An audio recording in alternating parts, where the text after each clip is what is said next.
Hola from Palma de Mallorca, Spain.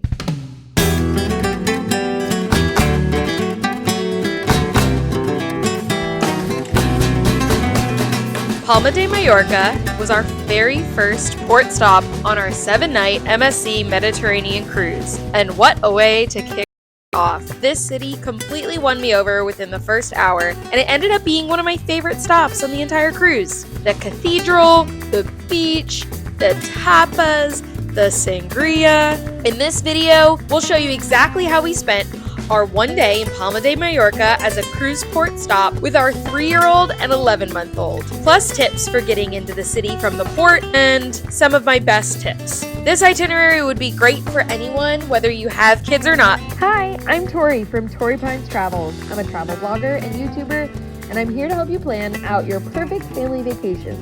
I focus on action-packed and culture-rich vacations, so if that sounds like your family, then please like and subscribe to my channel. I have a new video coming out each week from the adventures of our European vacation with kids. Before we get into the itinerary, let's talk about getting from the ship into the city, because it's something you need to plan in advance, and I find the information on this topic can be kind of hard to find. The distance from the main cruise terminal to Palma's historic center is about 3 miles, so you're definitely not going to walk, especially in the summer heat. The first option is the public bus. Line 1 runs every 15 minutes, and it costs about €2. It'll pick you up right outside the cruise port gates. It's the best budget-friendly option. Next is a taxi.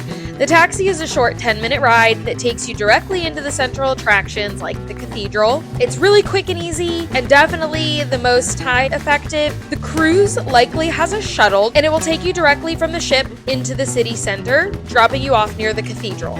It's only a 10 to 15 minute bus ride, but the cruise lines do charge for this service, and prices can be pretty high. So definitely check your ship's pricing before you commit. Coming in late 2026 is the bus Nautic. This brand new electric water shuttle connects the port to the cathedral and costs about €2 to €3. It will be running about every 20 minutes from 7 a.m. to 10 p.m. So this is a fun option, especially if you have kids. But the last and my personal favorite option is a hop-on, hop-off bus. This is what we did, and it was absolutely the right call, especially with our kiddos. The hop-on, hop-off bus has a stop right at the cruise port and takes you to all the major attractions in Palma.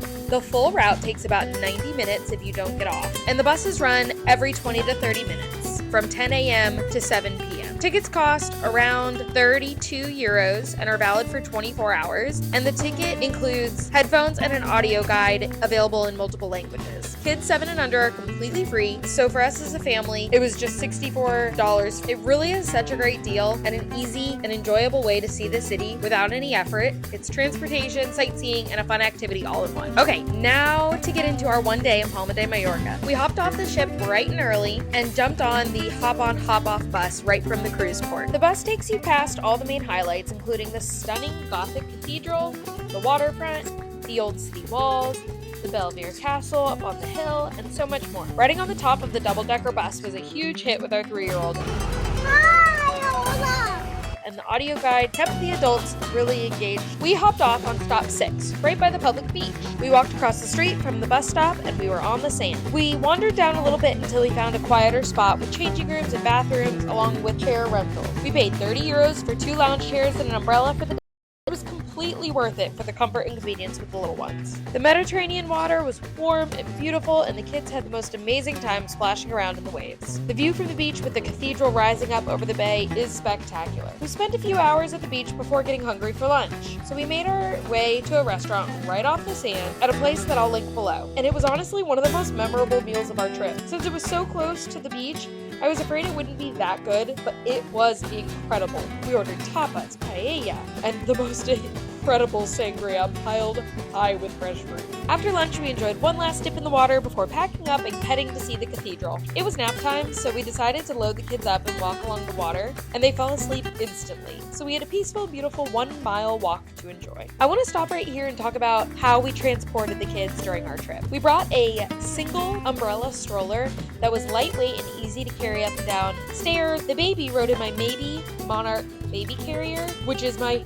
favorite carrier I've ever had and is so incredibly comfortable to wear all day long. This setup worked out perfectly for us and I highly recommend. I'll link these items below. I have an entire video about packing for Europe with kids and I'll link that here, so be sure to check that out. Along our walk to the cathedral, we passed an awesome looking playground in a park and I definitely recommend stopping there with your kid, but since ours were asleep, we continued on. Even if you only have a few minutes in the cathedral area, you have to stop and just take it in. It sits right along the bay with the Mediterranean behind it and it's just breathtaking. We didn't go inside with our little ones since that takes more time and focus than they allow, but honestly just standing in front of it and walking along the waterfront and exploring the market is a wonderful experience. After shopping in the market, we hopped back on the bus right by the cathedral and rode the entire loop around the city until we made it back to the port. Along the way, we saw the Belvedere Castle and the stunning view over the city, which was a highlight. At that point, it was around 5 p.m., and we'd enjoyed a very full one day in Palma with our kids, and we're ready to get back on the boat and get ready for dinner. For suggestions on additional things to do in Palma, be sure to check out my blog post, which is linked below.